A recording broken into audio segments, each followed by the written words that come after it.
감사합니다. 오늘 거룩한 주일 또 가정의 달 맞이하고 어린이 주일을 맞이하여 하나님께 예배하게 하시고 또 우리 가정들을 위하여 우리 자녀들을 위하여 기도하는 시간으로 품을 수 있는 시간으로 허락해 주셔서 아버지 하나님 감사합니다.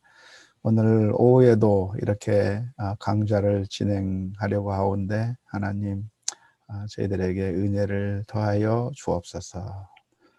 주의 은혜 감사하며 예수 그리스도의 이름으로 기도하옵나이다. 아멘. 감사합니다. 지난번에 우리가 요한복음 강좌를 진행하는 가운데 여러분들이 질문을 해주셔서 그 질문에 대한 대답들을 즉각으로 해드렸는데요. 유튜브로 강좌를 들으시는 분들 중에서는 줌처럼 바로 응답을 하지 못해서 유튜브 댓글창에다가 질문을 던져주셨는데 제가 강의를 진행하면서 유튜브 댓글창을 보지 않아서 그 질문을 받지 못했습니다. 그래서 그 즉시 응답을 못 드려서 죄송한데요. 그러나 지금 오늘 그 강좌를 시작하면서 아예 지난번에 나왔던 질문을 먼저 살펴보고 계속해서 진행해 보도록 하겠습니다. 질문을 먼저 읽어보죠. 예수님의 포도주 사건에 대해 구약에서 예언자들이 예언했다고 했는데 그 예언이 마지막 때에 관한 것이라고 말씀하셨잖아요. 그렇다면 지금 이 시대도 마지막 때라고 하는데 예수님 때가 마지막 때라면 지금도 마지막 때라고 하는 것이 이해가 되지 않습니다. 라고 하는 질문이었습니다. 예, 그렇죠. 지금을 마지막 때라고도 이야기하고 그렇게 이야기하고 있는데 예수님께서 오셨을 때부터 벌써 마지막 때라고 하면 벌써 마지막 때가 2000년이 흘렀는데요. 이런 질문이 나올 법합니다. 그래서 여기에 대해서 잠깐 설명하고 진행해 보도록 하겠습니다. 우리가 구약에 있는 예언을 이해하려고 한다면 그 예언이 이중적 관점, 이중적 성취가 있다고 하는 것을 보시면 좋을 것 같아요. 지금 여기 구약의 관점이라고 써놓은 요 지점이 구약 시대의 선지자들이 예언하고 있는 예언하고 있는 시점이라고 할 수가 있겠는데요. 이 예언자가 미래의 일을 바라보면서 예언하게 될 때 마치 산봉우리가 두 개 있는데 이쪽에서 바라보면 산봉우리가 두 개가 있는 것이 아니라 하나의 산이 있는 것으로 보고 이쪽에서 그 산에 대해서 묘사하게 되는 것처럼 구약시대 예언자들이 예언한 그 예언은 구약 당대에 1차적으로 성취되고 그리고 그것이 또 예수님에게서 2차적으로 성취되는 이런 관점이 있습니다. 그래서 우리가 구약의 예언을 바라볼 때 이런 관점으로 바라보아야 한다는 것을 먼저 말씀을 드리고 싶고요. 뿐만 아니라 마지막 때의 이중성이 있습니다. 예를 들어서 구약시대 때 마지막 때에 이러이러한 일들이 있을 거라고 했는데 그 마지막 때가 언제 시작이 되냐면 바로 예수님께서 이 세상에 오셔서 사역을 하시고 그리고 예수님께서 십자가를 지시고 부활하신 그것이 마지막 때가 이미 시작되는 시점이라고 할 수가 있겠습니다. 하지만 그 마지막 때가 시작이 되었다고 해서 모든 것이 끝나버리는 것이 아니라 마지막 때의 최종 완성은 아직 기다리고 있는 것이죠. 그래서 예수님께서 다시 재림하시고 심판하시는 때가 있게 되겠는데 우리는 지금 어디에 살고 있냐면 예수님의 초림과 예수님의 재림 사이에서 살고 있는 우리들은 이미 구원을 받았으나 아직 구원이 완성되지 않은 그러니까 이미와 아직 사이 아직 아니라고 하는 그 사이에 존재하고 있는 겁니다. 근데 구약시대 때 구약시대 때 예언자들이 마지막 시대를 보면서 예언을 해서 그 마지막 때 이런 일이 있을 거라고 예수님에 대해서 얘기를 했는데, 이 예수님에 대한 그 예언도 사실은 그 예언이 예수님 때에 다 한꺼번에 다 이루어진 것이 아니라 일부만 이루어졌다고 봐야 되는 것이죠. 그러니까 심판이나 이런 것들은 아직 오지 않았어요. 마지막 때에 하나님께서 심판하실 것이다. 그래서 뭐 완전히 다 정복해 버리고 하나님의 공의가 이루어지고 하는 그런 심판에 대한, 마지막 때에 심판이 있을 거라고 하는 예언이 있는데, 그것은 아직 이루어지지 않고, 그것은 마지막 때 최종의 완성 때에 이루어질 것이지만, 예수님께서 오셔서 이미 마지막 때가 시작이 됐다고 하는 것은 사실입니다. 그래서 우리가 보면 2000년이라고 하는 지금 긴 시간을 살아오고 있고, 뿐만 아니라 앞으로 예수님께서 언제 재림하실런지 우리가 아직 모르잖아요. 지금 당장 오실 수도 있고, 또 한편으로는 몇천 년 뒤에 오실 수도 있단 말이죠. 하나님께서 말씀하시기를 왜 재림이 늦어지는가, 왜 하나님의 심판이 왜 늦어지는가, 그 이유는 하나님께서 길이 참으사 하루를 천년같이 천년을 하루같이 참으시면서 모든 사람들이 회개하고 돌아올 것을 기다리고 계시기 때문에, 그 마지막 그 종말의 완성, 심판이 오는 것이 늦어지고 있다고 하는 것이 베드로후서의 말씀입니다. 그래서 지금 우리는 마지막 때가 예수님 때로부터 이미 시작이 됐지만 아직 완성이 되지 않은 이미와 아직 아니 사이에 살고 있다고 하는 점을 우리가 이해하시면 좋을 것 같습니다. 구약 포도주의 그 포도주를 예수님께서 만드신 것에 대한 구약의 예언이 이런 예언이죠. 예레미야서 31장 12절의 말씀을 보면, 그들이 와서 시온의 높은 곳에서 찬송하며 여호와의 복 곧 곡식과 새 포도주와 기름과 어린 양의 떼와 소의 떼를 얻고 크게 기뻐하리라. 그 심령은 물된 동산 같겠고 다시는 근심이 없으리로다 할지어다. 이게 지금 마지막 때에 완전히 온 세상이 하나님의 그 나라가 되는 그 상황에 대해서 묘사해 주는 것이라고 할 수 있겠고요. 뿐만 아니라 요엘서 3장 18절 말씀에 보면, 그날에 산들이 단 포도주를 떨어뜨릴 것이며 작은 산들이 젖을 흘릴 것이며 유다 모든 시내가 물을 흘릴 것이며 여호와의 성전에서 샘이 흘러나와서 시딤 골짜기에 되리라라고 하는 이 표현도 역시 마찬가지입니다. 아모스서 9장 13절 14절 말씀, 여호와의 말씀이니라. 보라, 날이 이를지라 그때 파종하는 자가 곡식 추수하는 자의 뒤를 이으며 포도를 밟는 자가 씨 뿌리는 자의 뒤를 이으며 산들은 단 포도주를 흘리며 작은 산들은 녹으리라. 내가 내 백성 이스라엘에 사로잡힌 것을 돌이키리니 그들이 황폐한 성읍을 건축하며 거주하며 포도원들을 가꾸고 그 포도주를 마시며 과원들을 만들고 그 열매를 먹으리라 라고 하는 그런 예언이 있는데요.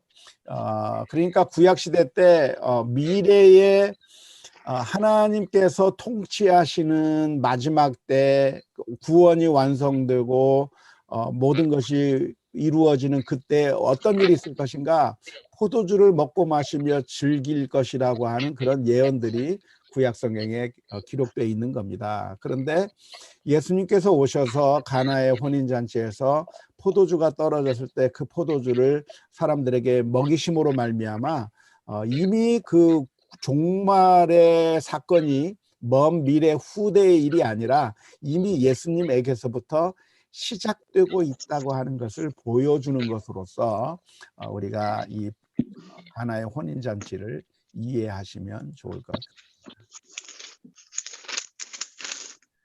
이해가 잘 되셨습니까? 예, 감사합니다. 그러면 계속해서 2장 15절 말씀부터 살펴보도록 하겠습니다. 2장 15절 말씀. 노끈으로 채찍을 만드사 양이나 소를 다 성전에서 내쫓으시고 돈 바꾸는 사람들의 돈을 쏟으시며 상을 엎으시고 라고 했습니다. 예수님께서는 채찍을 만들어서 성전 경내에서 장사하고 있는 사람들을 다 내어 쫓으신 것이죠.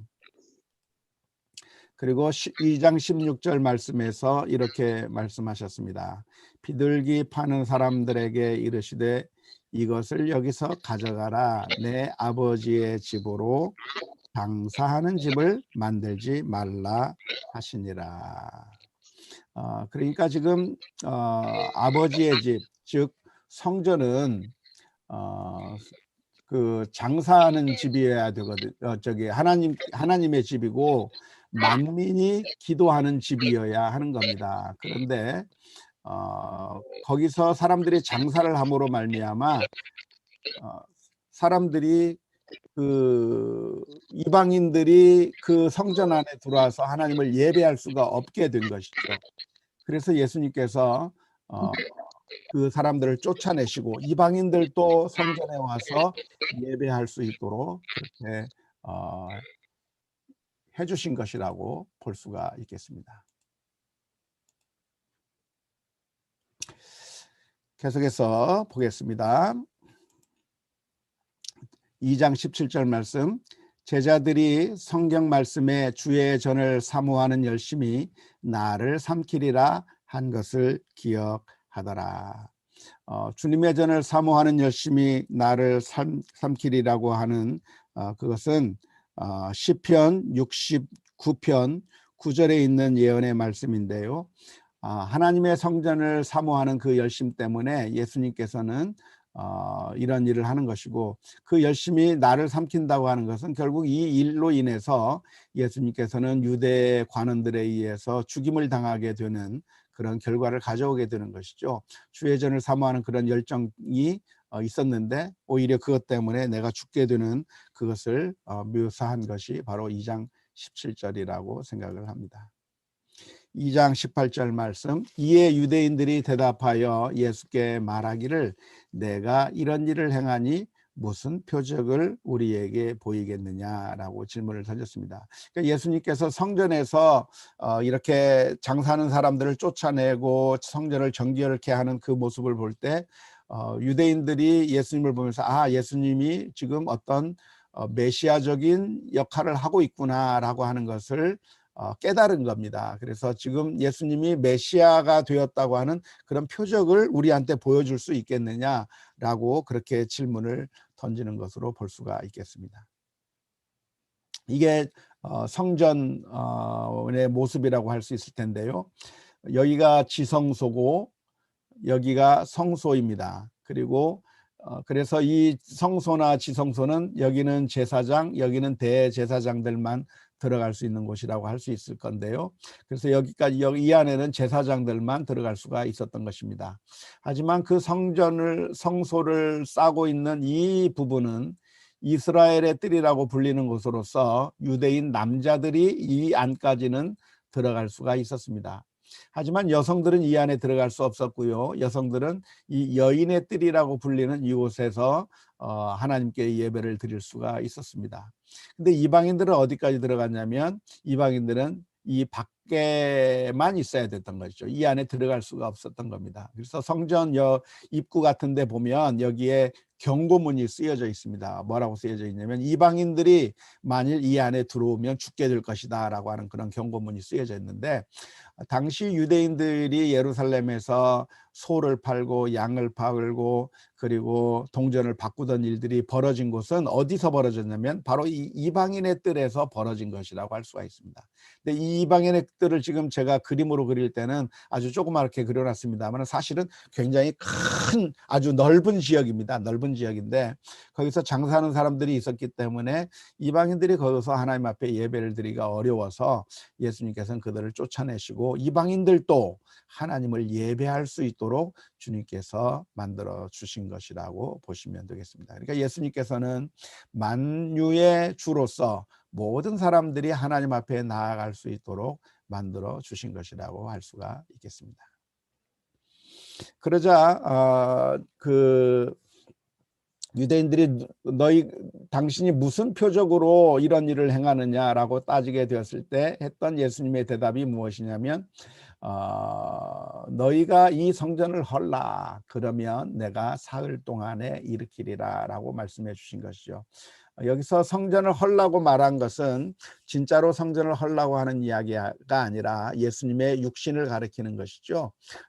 예수님께서 가지고 있는 그 육신을 헐면, 죽이면, 그러면 3일 만에 다시 살아날 것을 예수님께서 표적으로 말씀해 주시는 것입니다.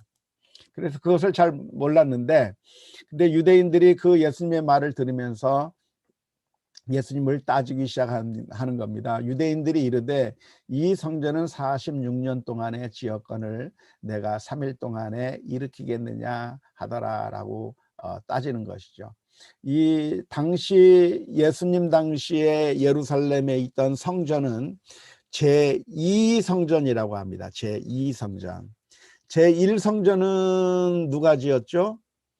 솔로몬이 지었습니다. 솔로몬이 성전을 아주 아름답고 웅장하고 화려하게 정말 멋있게 지었던 것이죠. 그런데 이 솔로몬이 지었던 이 성전은 유다 나라가 멸망하면서 그 성전이 완전히 파괴가 되어 버렸습니다. 그리고 이스라엘 민족들은 바벨론으로 끌려가게 된 것이죠. 그래서 성전이 없어져 버리고, 그리고 유다 민족들은 바벨론으로 끌려가서 있었기 때문에 그 성전에서 하나님 앞에 제사를 드릴 수가 없는 상태가 되었던 것이죠. 그러다가 다시 유대 민족이 해방되어서 예루살렘으로 돌아온 다음에 다시 성전을 지었습니다. 수룹바벨의 영도하에 학개 선지자의 외침에 따라서 느헤미야라든지 이런 사람들을 통해서, 그래서 예루살렘 성전을 다시 건축하게 되는데, 두 번째 지었던 이 예루살렘 성전은 정말 초라하기가 그지없었습니다. 솔로몬의 그 지휘하에 지었던 그 성전은 정말 멋있고 화려하고 웅장한 모습의 성전이었다고 한다면, 두 번째 이 스룹바벨을 비롯한 이런 사람들이 이끌어서 지었던 두 번째 성전이라고 하는 것은 너무나도 초라한 모습의 성전이었습니다. 그래서 유대인들이 그 성전을 보고 굉장히 많이 실망을 했어요. 옛날에 기억으로 하면 정말 첫 번째 성전이 너무나도 예쁘고 너무나도 웅장하고 화려했었는데, 두 번째 성전은 너무나도 초라한 성전이고 볼품이 없는 성전이기 때문에 굉장히 실망했던 것이죠. 그래서 그 초라한 성전에서 그래도 성전이니까 할 수 없이 거기서 예배를 드리면서 지내왔었는데, 그런데 유대 나라를 로마가 지배하면서 로마 황제의 그 승인을 받아서 이스라엘의 왕으로 즉위한 왕이 헤롯 대왕입니다. 근데 이 헤롯 왕이 유대에 부임했는데 이스라엘 사람들이 이 헤롯 대왕을 인정을 안 하는 거죠. 왜냐하면 로마 정부가 세운 왕이고, 뿐만 아니라 헤롯이 유대인이 정통 유대인이 아니라 이방인의 피가 섞인 반절짜리 유대인이었습니다. 이두메 출신의 후손이었거든요. 그래서 헤롯 대왕은 자신이 정통 유대인이 아니라 이방인의 피가 섞인 왕으로서 이스라엘을 통치해야 되니까 통치하기가 굉장히 어려웠습니다. 그러다 보니까 유대인들의 마음을 사기 위해서 헤롯 왕이 성전을 재건축하기 시작한 겁니다. 그래서 성전을 자꾸 뜯어 고치면서 더 화려하게 만들기 위해서 굉장히 많은 노력을 했는데, 그래서 그렇게 뜯어 고치고 한 것이 46년 동안, 예수님께서 계실 때까지 약 46년 동안에 걸쳐서 그렇게 성전을 지은 것이죠.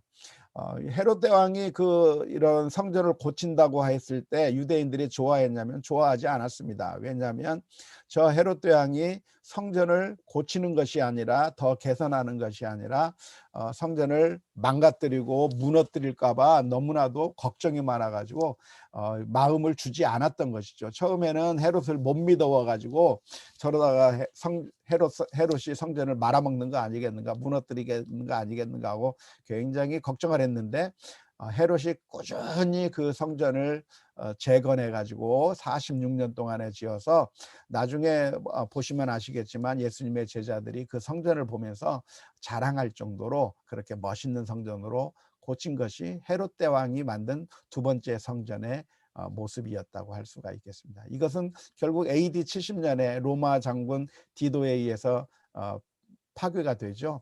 아무튼 그 파괴될 때까지 있었는데 그 46년 동안 지은 그 성전을 무너뜨리면 예수님께서 3일 만에 짓겠다고 하니까 유대인들이 못 믿으면서 따지는 것이죠. 어떻게 네가 3일 동안에 짓겠냐? 46년 동안 지은 이 성전을 어떻게 짓겠느냐고 따진 겁니다. 그런데 요한복음에서는 예수님께서 말씀하신 의도를 정확하게 기록하고 있습니다. 2장 21절, 그러나 예수는 성전된 자기 육체를 가리켜 말씀하신 것이라. 예수님께서는 자신이 십자가에 못 박혀 죽으실 것이나 그러나 3일 만에 다시 살아나게 될 것이라고 하는 것을 여기서 미리 예언해 주신 것이라고 할 수가 있겠습니다. 2장 22절, 죽은 자 가운데서 살아나신 후에야 제자들이 이 말씀하신 것을 기억하고 성경과 예수께서 하신 말씀을 믿었더라. 제자들도 처음에는 이 말을 예수님의 말씀이 무슨 뜻인지 도무지 이해하지 못했죠. 하지만 나중에 예수님께서 죽은 다음에 다시 살아나신 것을 기억하고 그때 예수님께서 하셨던 말씀이 이것을 가리키는 것이었구나라고 생각하고 그때서야 비로소 성경의 말씀을 믿고 예수님께서 하신 말씀을 믿게 되었다고 2장 22절에서 기록하고 있습니다. 2장 23절, 6월절에 예수께서 예루살렘에 계시니 많은 사람이 그의 행하시는 표적을 보고 그 이름을 믿었으나 그랬습니다. 6월절이 되니까 예수님께서는 다시 예루살렘에 와 계셨던 것이죠. 그리고 예루살렘에 계시는 동안에 수많은 기적들을 행하셨습니다. 요한복음에서는 예수님께서 어떤 기적을 구체적으로 행했는지에 대해서는 침묵하고 있고 기록하고 있지 않습니다만은 아무튼 예수님께서 행하시는 수많은 표적들을 보고 예루살렘에 있던 수많은 사람들이 예수님을 믿기 시작한 것이죠. 하지만 예수님께서는 그의 몸을 그들에게 의탁하지 아니하셨으니 이는 친히 모든 사람을 아심이요라고 했습니다. 여기 의탁하지 아니했다라고 되어 있는 이 단어는 의탁했다라고 하는 이 단어는 헬라어 원문으로 보면 믿었다라고 하는 단어입니다. 그러니까 23절과 24절이 아주 대조가 되는 것이죠. 수많은 사람들은 예수님을 믿었습니다. 왜 믿었냐면 표적을 보고서 예수님을 믿은 거예요. 예수님께서 행하시는 기적을 보고 예수님을 믿었습니다. 하지만 예수님은 그들을 믿지 않았습니다. 그들을 믿지 않아서 그들에게 자신을 맡기지 않았고 예수님께서는 그들을 절대로 신뢰하지 아니했다고 했습니다. 왜냐하면 예수님께서는 사람들의 마음을 꿰뚫어 보시고 그들의 마음에 무엇을 원하는 것인지 그들의 마음에 진정한 그 바람이 무엇인지를 예수님께서는 아셨기 때문에 자신을 그 사람들을 믿고 자신을 맡기지 아니하셨다고 2장 24절에서 기록하고 있는 것이죠. 사실 사람들이 예수님을 쫓아다닌 이유가 있다고 한다면 표적을 보고 그리고 예수님이 마지막 시대에 오시는 하나님께서 보내신 참된 메시아구나. 그래서 주님을 믿는 자마다 영생을 얻게 될 것이구나 하는 그러한 것을 깨달았기 때문에 예수님 앞에 나온 것이 아닙니다. 그들은 그저 기적을 보면서 나온 것이죠. 빵을 먹고 또 여러 가지 병자가 치유받는 것을 보고 예수님에게 가면 우리도 병이 나을까? 예수님에게 가면 우리도 충분히 많이 먹을 수 있을까? 그런 단순히 이 세상의 필요들을 채우는데 필요한 분으로 예수님을 보고 예수님을 추종하고 예수님에게 따라 나섰지만 그렇게 이 세상의 것들을 원해서 쫓아오는 그런 사람들을 예수님께서는 신뢰하지 않았고 그들에게 자신을 의탁하지도 않으셨다고 기록하고 있습니다. 2장 25절 말씀, 또 사람에 대하여 누구의 증언도 받으실 필요가 없었으니 이는 그가 친히 사람의 속에 있는 것을 아셨음이니라. 주님께서는 사람들의 마음 가운데 있는 것이 무엇인가를 다 꿰뚫어 보시는 분이시죠. 베드로가 이렇게 그물을 던졌으나 아무것도 낚지 못했을 때 바다 깊은 곳에 어디에 물고기가 있다고 하는 것을 보이지 않아도 꿰뚫어 보실 수 있는 것처럼 예수님께서는 사람의 마음속 깊은 곳까지라도 꿰뚫어 보시는 그런 능력이 있는 것이죠. 그래서 사람들의 마음까지 다 읽으시기 때문에 사람들이 하는 말에 따라서 휘둘리고 이 사람이 하는 말에 따라서 이렇게 움직이고 저렇게 움직이고 그렇게 하시는 것이 아니라 주님께서 하시는 그 지식으로 주님께서 하시는 것을 통해서 사람들을 대하신 것을 보실 수가 있겠습니다. 그런데 3장 1절 말씀에 니고데모라고 하는 사람이 등장합니다. 그런데 바리새인 중에 니고데모라 하는 사람이 있으니 유대인의 지도자라. 여기 보면 바리새인이라고 하는 단어가 나오는데요. 당시 유대 사회에는 여러 종파들이 있었습니다. 한 이스라엘이라고 해서 똑같은 신앙을 가지고 있었던 것이 아니고 이스라엘 사람들이 가지고 있는 신앙의 색깔들이 다 달랐습니다. 바리새파 사람들은 어떤 사람들이었냐면 이 사람들은 성경 말씀을 자신들의 삶에 일일이 적용하는 그런 사람들이었습니다. 그래서 성경 말씀대로 살려고 하는, 그래서 안식일법이 있다고 한다면 그 안식일법을 철저하게 지키려고 했고, 또 정결법이 있다고 하면 그 정결법을 철저하게 자신의 삶에서 지키려고 했고, 해서 성경에 그런 여러 가지 법칙들, 규칙들이 있다고 한다면 그것이 유대인 제사장들에게 해당하는 것들이시라 할지라도 우리 모든 개인들에게 다 적용을 해가지고 경건하게 살려고 했던 사람들이 바로 바리새파 사람들입니다. 유대인들 가운데 이 당시에 바리새파 사람들이 제일 많았습니다. 근데 바리새파와 쌍벽을 이루는 또 하나의 종파가 있었는데요. 그 사람들은 사두개파 사람들입니다. 사두개파도 성경에서 볼 수가 있는데, 사두개파 사람들은 주로 성전의 기득권층에 있던 사람들, 종교 지도자들이 대부분 사두개파 사람들이었습니다. 그런데 이 사두개파 사람들의 특징은 무엇이냐면 부활을 믿지 않았어요. 부활을 믿지 않은 이유가 무엇이겠습니까? 그것은 사두개파 사람들이 성경을 인정하기를 모세오경, 다시 말하자면 창세기, 출애굽기, 레위기, 민수기, 신명기 이 5권의 성경만 진짜 성경이라고 받아들이고 시편이나 선지서나 이런 것들은 성경으로 받아들이지 않았던 것이죠. 바리새인들은 구약 성경 전체를 성경으로 받아들인 사람들이기 때문에 시편이나 선지서의 내용들의 부활에 대한 이야기가 있기 때문에 부활을 믿은 사람들이 바리새파 사람들인 반면에 사두개파 사람들은 성전을 관리하기도 하고 성전의 기득권층이긴 했지만 모세오경만을 가지고 신앙생활을 했던 사람들이기 때문에 그냥 사람이 죽으면 끝난다, 그냥 그것으로 끝나는 것이고 그것으로 끝난 것이 부활이나 이런 것은 없다라고 생각했던 사람들이 사두개파 사람들이라고 할 수가 있겠습니다. 뿐만 아니라 당시에 있던 여러 종파 중에 하나가 열혈당원 혹은 열심당파가 있었습니다. 이 사람들은 유대의 독립을 꿈꾸던 사람들이었는데 유대의 독립을 위해서라고 한다면, 다윗의 왕국이 오는 것을 위해서라고 한다면 무장봉기를 할 정도로 굉장히 열혈당원, 그러니까 막 아주 열정적인 그런 사람들이었다고 볼 수가 있겠고요. 그래서 이스라엘 가운데 죄가 있으면 그 죄를 제거하기 위해서 그 사람을 죽이기도 하고 아주 온건파가 아니라 아주 강성파 신앙인들이 어떤 사람들이었냐면 열혈당원들 혹은 열심당원들이라고 하는 사람들이 있었습니다. 뿐만 아니라 당시에 에세네파라고 하는 사람들도 있었습니다.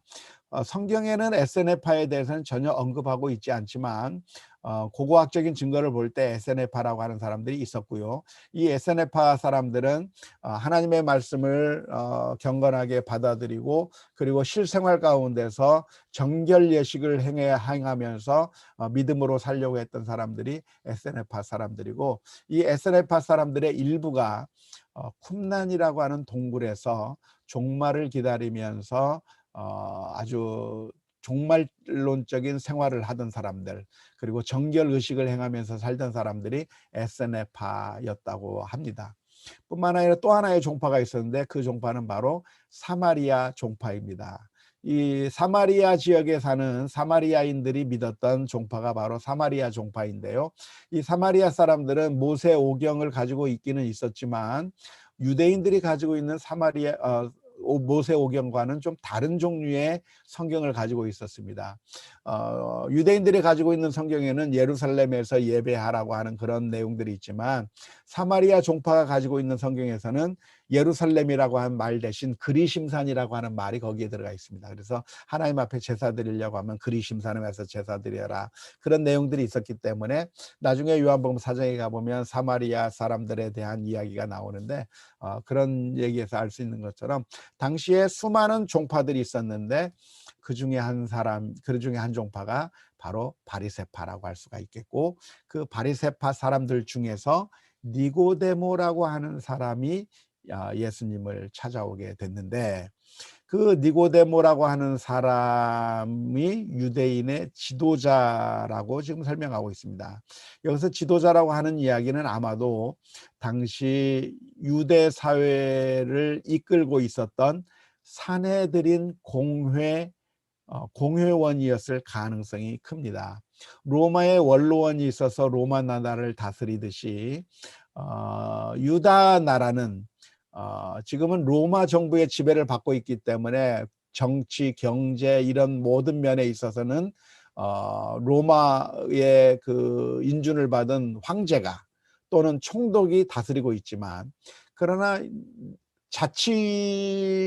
자율적인 그런 통치, 그러니까 종교적인 통치, 이런 것은 사내들이라고 하는 그곳에서 모든 것을 결정해서 진행하게 돼 있는데, 아마도 이 니고데모라고 하는 사람이 그런 사내들인 공회의 회원이었을 가능성이 많이 있는 것이죠. 그 바리새인이면서 유대인의 지도자인 이 사람이 3장 2절의 말씀에 보면 이렇게 기록하고 있습니다.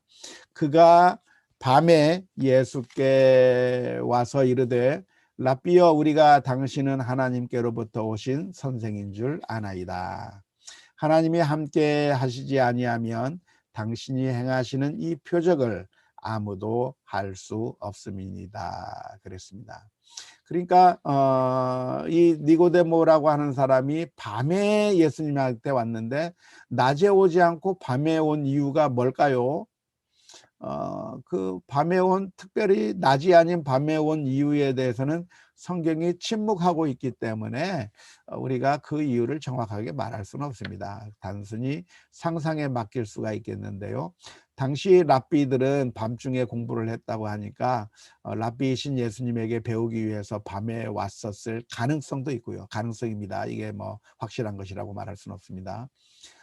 또는 어떤 사람이 말한 것처럼 추측하는 것처럼 낮에는 이목이 있어서 예수님에게 함부로 오지 못하고 아무도 보지 않는 밤중에 은밀하게 예수님을 찾아온 것이라고 이해할 수도 있을 겁니다.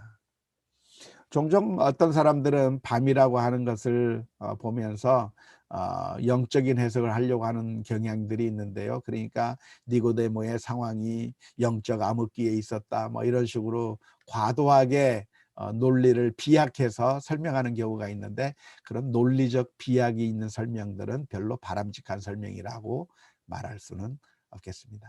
아무튼 니고데모가 예수님을 찾아온 게 하필이면 밤에 그냥 찾아온 것이죠. 그 정확한 이유는 우리가 알 수 없습니다. 밤에 예수께 와서 예수님에게 물었습니다. 랍비여. 랍비라고 하는 것은 당시 선생님을 호칭하는 일반적인 호칭이었죠. 랍비여, 우리가 당신은 하나님께로부터 오신 선생인 줄 아나이다. 하나님이 함께 하시지 아니하시면 당신이 행하시는 이 표적을 아무도 행할 수 없음이니이다. 아마도 예수님께서는 수많은 기적을 베푸셨던 것 같고, 그리고 그 기적을 목격하게 되었기 때문에 예수님이야말로 하나님께서 보내신 자라고 하는 그런 확신이 생겼던 것 같습니다. 그래서 예수님께 와서 예수님, 당신이 하나님께로부터 온 것이라고 그렇게 고백을 하게 된 것이죠.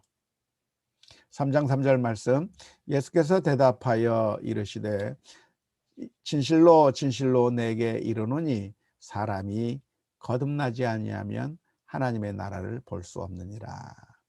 예수님께서는 니고데모에게 하나님 나라를 보는 것, 하나님 나라를 본다고 하는 말은 또 어떤 의미로 이해할 수 있을까요? 하나님 나라에 들어가는 걸로 이해할 수 있겠죠.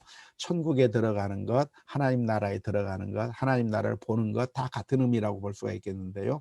아무튼 하나님 나라에 들어가는 것, 하나님 나라를 보려고 한다면 그 전제 조건이 있는데 다시 태어나야 된다고 예수님께서 말씀해 주셨습니다. 자, 다시 태어난다고 하는 것이 무슨 말일까요?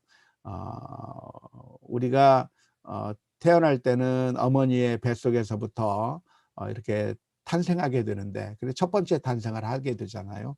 두 번째 탄생이라고 하는 것은 무엇일까요?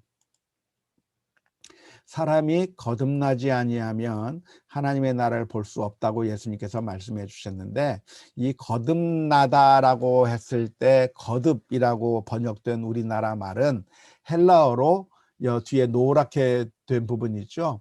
아노텐이라고 하는 것을, 이걸 아노텐이라고 읽습니다. 이 아노텐이라고 하는 것을 거듭이라고 하는 말로 번역을 해 놓은 겁니다. 그런데 이 아노텐이라고 하는 말은 다시라고 하는 말로 번역할 수도 있지만, 다시라고만 번역하는 것이 아니라 위로부터라고 하는 말로 번역해도 되는 단어입니다. 그러니까 사람이 다시 태어나지 아니하면, 사람이 위로부터 태어나지 아니하면 으로 번역이 가능한 단어가 이 아노텐이라고 하는 헬라어 단어입니다. 그러니까 예수님께서 니고데모에게 말씀하시기를 사람이 아노텐, 태어나야 한다, 그래야만 하나님의 나라를 볼 수 있다라고 했는데, 이 아노텐이라고 하는 말을 번역할 때 다시 거듭이라고 하는 말로 번역할 수도 있고 위로부터라고 하는 말로 번역할 수도 있습니다. 우리나라 말 성경은 거듭이라고 번역을 해서 다시라고 하는 의미로 번역을 해 놓은 것이죠. 이 단어가 위로부터라고 하는 말로 사용되는 예가 3장 31절에 있습니다. 위로부터 오시는 이는 만물 위에 계시고 땅에서 난 이는 땅에 속하여 땅에 속한 것을 말하느니라. 하늘로부터 오신 이는 만물 위에 계시나니라고 하는 말씀이 요한복음 3장 31절 말씀에 있는데, 그러니까 위로부터 오시는 이는 누구를 가리키는 거죠? 예수님을 가리키는 거잖아요. 근데 그 예수님이 어디로부터 오는 겁니까? 호 아노텐 에르코메노스라고 헬라어로 되어 있습니다. 위로부터 오시는 이거든요. 그러니까 사람이 다시 아노텐 태어나지 아니하면이라고 하는 이 표현도 사람이 위로부터 나지 아니하면이라고 하는 말로 번역을 해도 되는 단어입니다. 그렇다고 한다면 우리 한국말 번역대로만 이해할 것이 아니고 두 가지로 번역이 가능하다고 하는 것을 염두에 두고 예수님의 말씀을 이해하시면 되겠습니다. 하나님 나라를 어떻게 들어가는가? 다시 태어나든지 위로부터 태어나든지, 아무튼 위로부터 태어나도 다시 태어나는 거겠죠. 아무튼 그렇게 태어나는 것을 의미하는데, 그런데 니고데모는 그 말을 다시의 의미로 받아들인 것 같습니다. 그래서 니고데모가 질문을 하죠. 라삐어, 어떻게 사람이 한번 태어나면 두 번째 다시 모태에 들어가서 태어날 수가 있겠습니까? 라고 하는 의미로 질문을 던진 것입니다. 3장 4절이죠. 니고데모가 이르되 사람이 늙으면 어떻게 날 수 있사옵나이까? 두 번째 모태에 들어갔다가 날 수 있사옵나이까? 라고 질문을 던진 겁니다. 근데 예수님께서 대답해 주셨습니다. 예수께서 대답하시되 진실로 진실로 내게 이르노니 사람이 물과 성령으로 나지 아니하면 하나님 나라에 들어갈 수 없느니라고 말씀해 주셨습니다.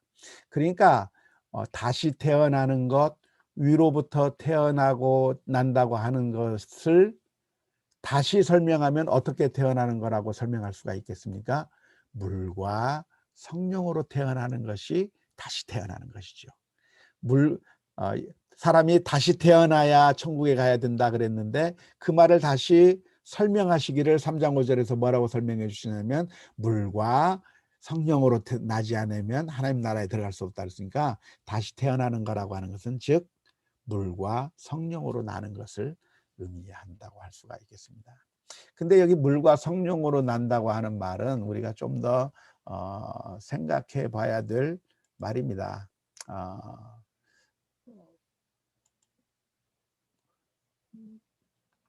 물 다시 나는 것, 위로부터 나는 것이 물과 성령으로 나는 것인데, 근데 여기 이제 헬라어를 보시면 아시겠지만 여기 푸뉴마토스라고 하는 말이 있거든요. 푸뉴마토스. 이 푸뉴마토스라고 하는 것은 영입니다. 그런데 푸뉴마토스에다가 하기우까지 붙이면 푸뉴마토스 하기우 하면 성령으로가 됩니다. 근데 하기우가 없으면 그냥 영으로 나지 아니하면으로 해석할 수가 있습니다. 그래서 사실은 예수님의 대답이 물과 성령으로라기보다는 물과 영적으로 나는 것에 대해서 예수님께서 말씀해 주고 계시는 것이죠. 이 설명을 하려면 좀 시간이 많이 걸리는데 벌써 시간이 다 되었으므로 이것을 하지 않고 일단은 오늘 강의는 여기까지만 하고 여러분들의 질문을 한번 받아보도록 하겠습니다. 혹시 질문 있는 사람은 마이크 소거를 해주시고 질문을 해주시면 고맙겠습니다.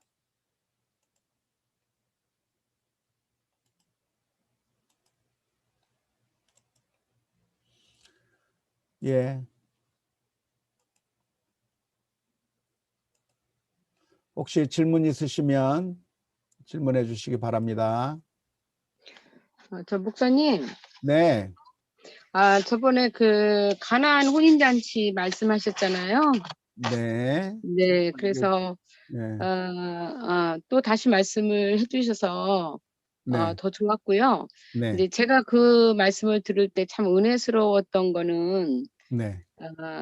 정말 우리가 사는 것이 정말 포도주가 떨어진 그러한 어떻게 보면 생명이 없는 껍데기와 같은 그러한 삶을 이제 회복시키시는 참된 기쁨, 즐거움을 주시는 그런 사건이다. 이런 말씀을 들으면서 그 이제 저는 요한복음 10장 10절 말씀이 조금 연결이 됐거든요. 네. 네, 그래서 내가 온 것은 양으로 생명을 얻게 하고 더 예. 풍성히 얻게 하려 하심이라. 그 말씀이 이렇게 딱 연결이 되더라고요. 네. 네, 그게 맞는 건. 맞아요. 예, 예. 아주 연결을 잘 시켜 주신 거예요. 네. 그래요? 네네네. 네, 그래서 한번 여쭤보고 싶었어요.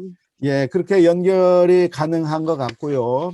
네. 그래서 주님께서 오신 이 포도주 사건을 통해서 보여주시려고 했던 게 뭐냐면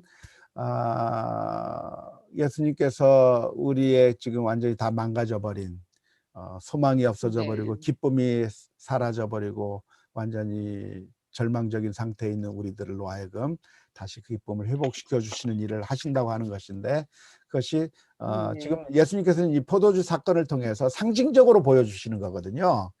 이렇게 회복시키듯이 주님께서 십자가의 사건을 통해서 우리를 사탄의 자녀로부터 우리를 건져 주시고 회복시켜 주시고 그래서 하나님의 자녀로서의 삶을 누리게 하시고 그래서 영원한 저 천국의 기쁨을 누리게 하도록 그 방향으로 가시는 것을 보여주시기 위해서 상징적으로 포도주를 만들어 주신 것이죠. 네.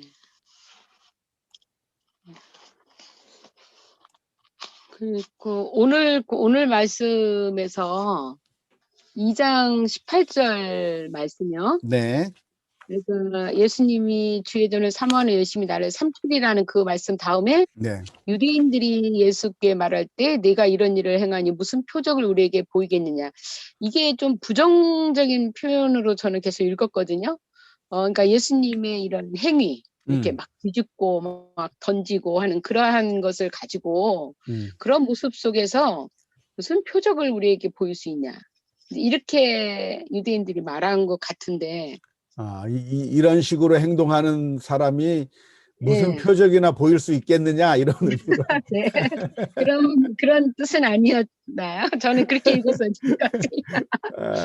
그렇게 볼 수도 있겠는데요. 아마도 제가 설명해 준 방식으로 읽는 것이 더 네. 자연스러운 문맥 같아요. 그러니까 네. 예수님께서 행하시는 일들을 볼 때 사람들이 예수님의 행동이 단순히 그냥 그 양들을 쫓아내고 그냥 이런 소란만 피우는 의미로 보지 않고 지금 예수님께서 무슨 종말론적인 사역을 하고 계시구나라고 하는 것을 직감적으로 알게 된 거죠. 다시 말하자면 이 지금 썩어 빠진 종교를 완전히 해체시키고 그리고 하나님께서 원하시는 거룩한 그런 예배로 회복시키시는 그런 일들을 하는 것처럼 유대인들의 눈에 보인 것이죠. 그렇다고 한다면 정말 메시아적인 그런 행동을 한다고 한다면 정말 메시아가 맞냐라고 요구를 하는 거죠. 그러니까 마치 지금 지난번에 그 세례 요한이 와서 세례를 베푸는 그 모습을 보면서 유대인들이 사람을 보내가지고 그래서 네가 왜 세례를 주느냐, 네가 메시아이기 때문에 세례를 주는 거냐라고 질문을 던졌던 것처럼 예수님께서 지금 성전을 지금 이렇게 정화하는 그 모습을 보면서 지금 예수님이 메시아라고 자기를 주장하는 건가? 라고 이렇게 의심하고 물어보는 거죠. 근데 실제로 쿰란 동굴이라고 하는 곳이 있는데요. 사해바다 근처에 쿰란 동굴이라고 하는 것들이 많습니다. 근데 그 안에서 발견된 문서에 보면 예수님 당시에 에세네파 사람들이었을 거라고 생각이 되는데 그 에세네파 사람들이 쿰란 안 동굴 안에 들어가서 거기서 신앙생활을 했는데 그들이 신앙생활을 했던 그 문서들을 살펴보면 무슨 내용이 있냐면 이 사람 그들이 쓴 문서 중에는 지금 예루살렘에서 진행되고 있는 그 성전 제사는 완전히 썩어버렸다. 완전히 그건 타락한 종교고 타락한 제사가 예루살렘에서 벌어지고 있기 때문에 하나님께서 이 타락한 성전을 파괴시켜 버릴 것이고 그리고 새로운 하나님의 종교를 일으키실 거라고 하는 그런 내용이 쿰란 동굴에서 사용했던 사람들의 그 문서 가운데 기록이 되어 있거든요. 그러니까 그 당시에 유대인들 가운데서도 지금 사두개인이나 이런 사람들은 성전 중심의 종교를 그대로 기득권을 유지하고 있지만 그런 사람들도 있었던 반면에 유대 사회 내에서 또 다른 부류가 뭐냐면 저 썩어 빠진 종교가 언젠가는 무너지고 새로운 종교가 설 거라고 하는 그 기대감으로 사람들이 계속 바라보고 있었는데 어느 날 갑자기 예수님이 나타나가지고 그 성전을 뒤엎어버린 거죠. 그걸 보면서 우리가 기대했던 바로 그 성전을 개혁하고 하나님의 제사를 회복할 분이 바로 저 예수님인가? 라고 하는 그런 질문들이 사람들의 마음 가운데 생겼을 가능성이 많죠. 그러니까 단도직입적으로 물어보는 거죠. 만일 메시아라고 한다면 무슨 표적을 우리들한테 보여줄래? 메시아라고 하는 그 증거를 내놔라 라고 요구한 것이라고 볼 수가 있겠습니다. 네. 그러니까 그들은 예수님에 대한 아무튼 성전을 깨끗하게 하실 어떤 구약으로부터 뭔가 메시아를 고대하고 그랬기 때문에 그런 관점으로 볼 수가 있었겠네요. 그렇습니다. 또 그 당시에 있는 신앙적인 흐름 속에서 또 보고 있는 거죠. 네. 좋습니다. 네. 네. 강의와 감사합니다, 관련돼서 목사님. 질문하셔도 되고요. 아니면 네. 평상시에 궁금했던 거 질문하셔도 괜찮습니다. 네. 네. 내일 강의 잘 하시고 오세요.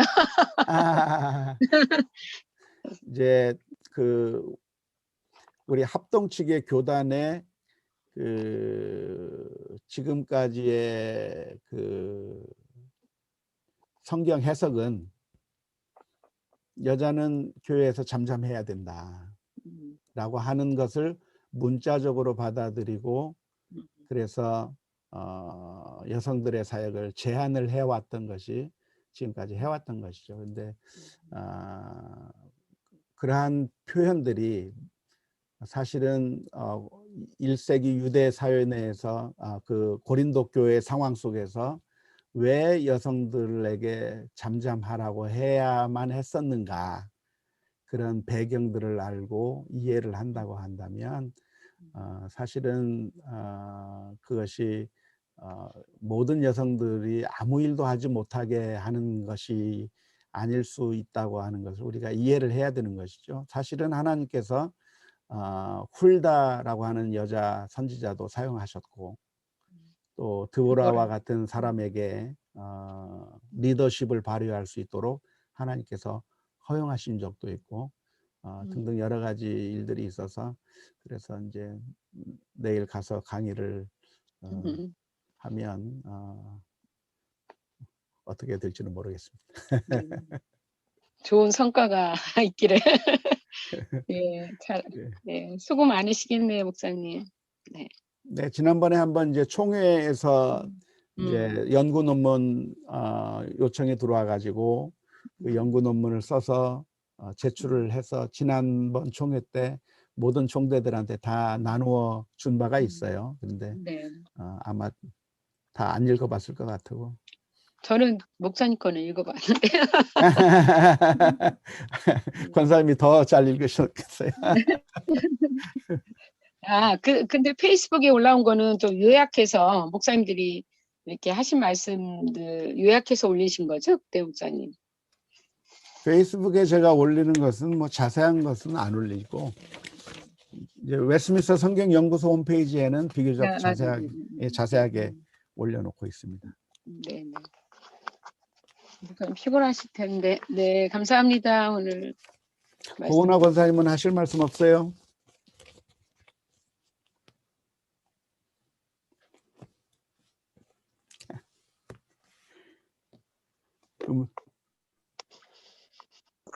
음소거를 예. 네.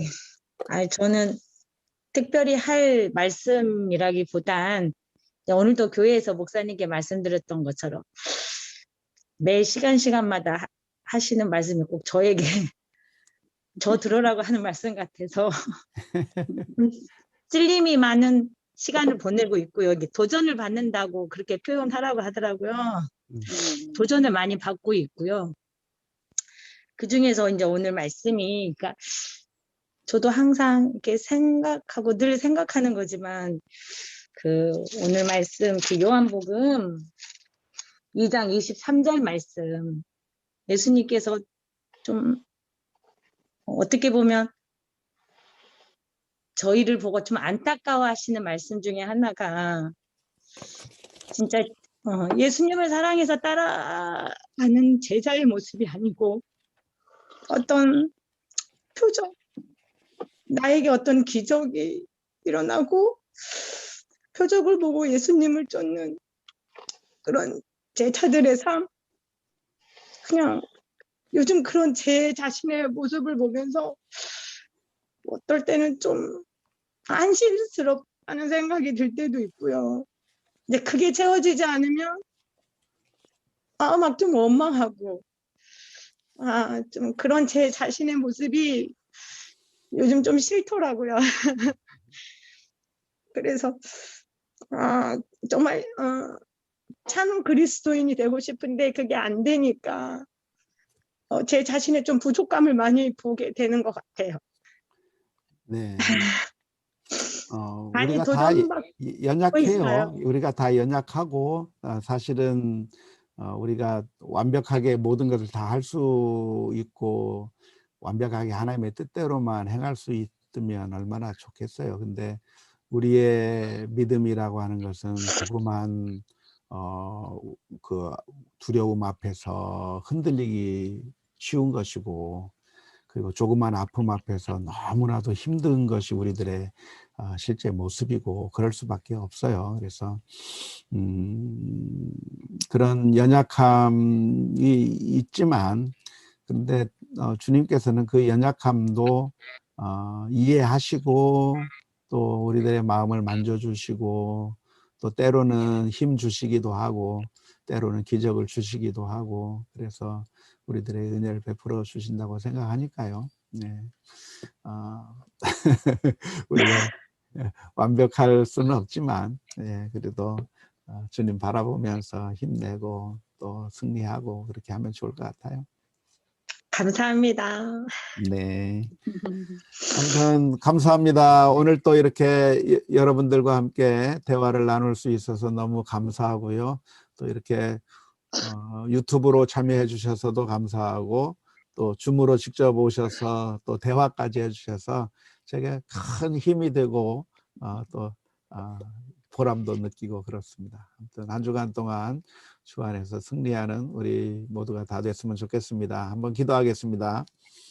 하나님 아버지, 은혜를 감사합니다. 연약하고 부족한 저희들 늘 넘어지기 쉽고 또 주님의 바람과는 정반대의 길을 갈 때가 너무나도 많사온데, 하나님 그때마다 일깨워 주시고 다시 회복시켜 주시고 절망 가운데 있을 때 다시 일으켜 세워 주시고 삶이 지쳤을 때 포도주를 제공해 주신 것처럼 저희들에게 다시 새 힘과 용기를 얻게 하여 주옵소서. 아버지 하나님, 이 세상의 것들만을 바라보며 절망하는 것이 아니라 주님을 바라보며 늘 믿음으로 승리하며 살아갈 수 있도록 주님께서 지켜 보호하여 주시옵소서. 주의 은혜에 감사하며 예수 그리스도의 이름으로 기도하옵나이다. 아멘. 아멘. 고맙습니다. 감사합니다. 네, 감사합니다.